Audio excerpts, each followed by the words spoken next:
Hey everybody, how's it going? Welcome to our second, hopefully, of many more installments of the on-cam HNEpod.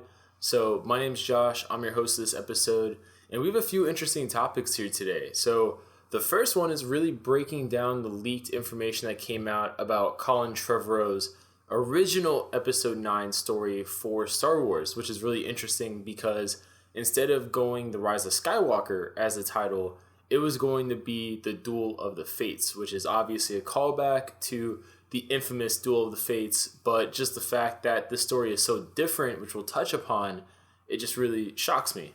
So that's our first thing here, and looking at my notes, our second topic, so it's actually pretty cool. We have the HBO Max Green Lantern series, which I'm personally pretty excited for. I'm a huge Green Lantern fan myself.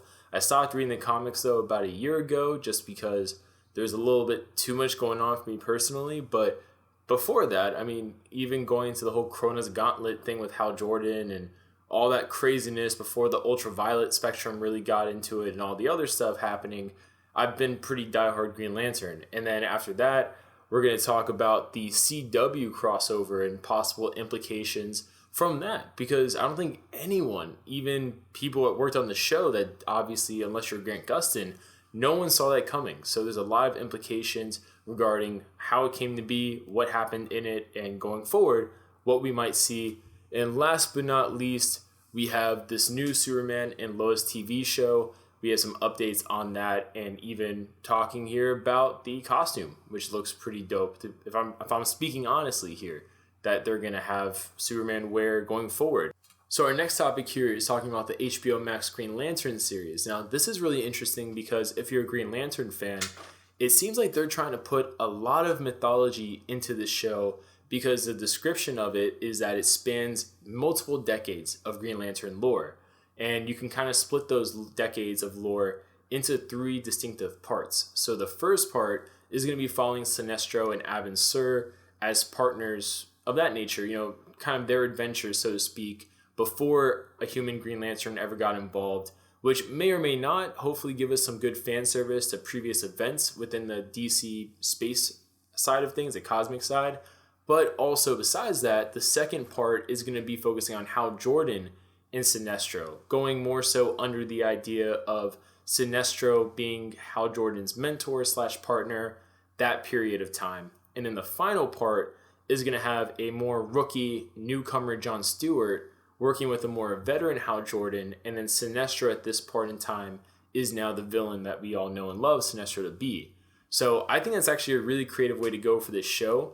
How they're going to do the multiple time periods, I don't know. For some reason, when I was reading this, I was thinking about something similar to This Is Us, with regards to formatting, with how to do the different time periods, because I think This Is Us is a fantastic show.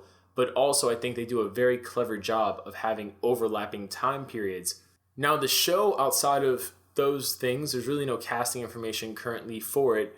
I think I read something where it said it was in the CW verse. If not, then, cool and all. But I think they're going to make it a different universe within the CW multiverse. And the reason I say that is because during Crisis of Infinite Earths, they made a point to show distinctive universes that are all going to be connected one way or the other. And they had Oliver Queen do a narration about how, the Age of Heroes, and from the Age of Heroes, the multiverse, all that good stuff. Now coming from the creation of a new universe post Oliver S. Spectre defeating the Anti-Monitor. So one of those universes, they showed the Brandon Routh Superman, they showed Titans, they showed Stargirl, they showed obviously Earth Prime, which features the Flash, Legends, etc., etc. One of the other Earths they showed distinctively was all about Green Lantern. And I think that is how they're going to connect it with the CW Arrowverse, one way or the other. It's just going to be a separate multiverse. That way they don't have to worry about forcing crossover aspects into the show.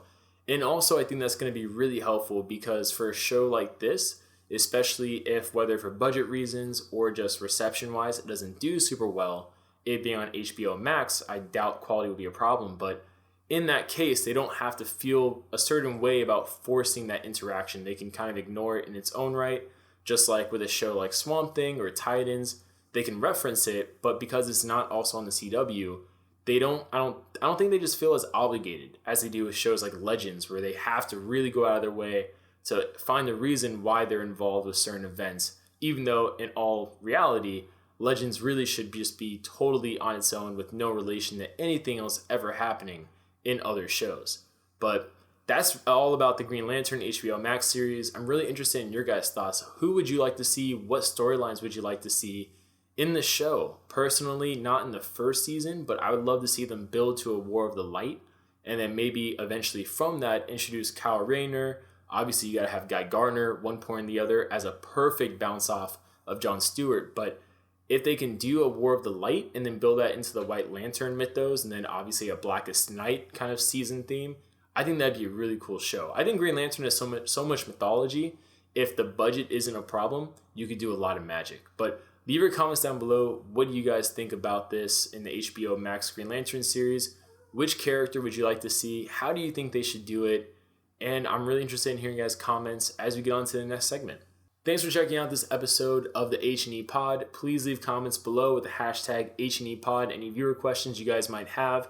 Also, any suggestions for the on-cam. This is still very new for us that we're doing it. I'm going to change the background sometime soon to have some movie posters and other more dynamic things on there. Maybe a green screen, besides simply just like a background wall. But leave your comments down below, any suggestions you guys might have, any, comments, concerns, positive criticisms, anything we could do to make this show better for you guys. And I'll see you guys later.